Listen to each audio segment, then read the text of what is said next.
Isaiah 7:14. Therefore the Lord himself will give you a sign. Behold, the virgin shall conceive and bear a son, and call his name Emmanuel.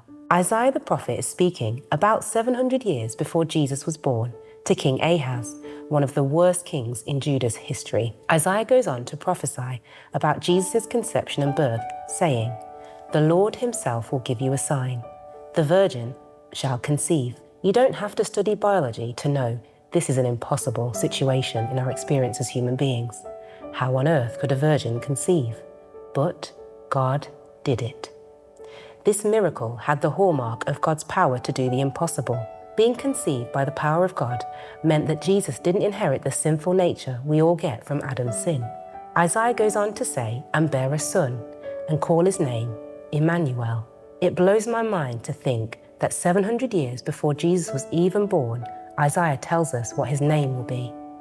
His name told us about his mission, his purpose, his passion, Emmanuel, God with us. God was coming in flesh and blood to be with us, to walk with us, to rescue us, to be fully human and fully God, to save us from sin and make it possible for our relationship with God to be restored. The impossible was being made possible. We've all sinned. Sometimes we might not think our sin is that drastic, but all sin separates us from God, and that's bad news for us all.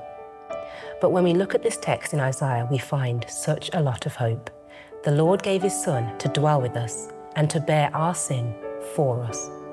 So today, if you feel far from God, take hope in his word. If you feel too bad, the worst king in Judah's history was chosen to receive the most wonderful promise for all humanity. Take hope. God doesn't want any of us to miss out on knowing him and finding life in Jesus, however far away we've gone. And he showed us when he stepped in. The Lord himself will give you a sign. The virgin shall conceive and bear a son, and call his name Emmanuel.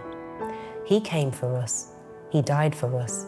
He rose and is coming again for us. Emmanuel, God with us.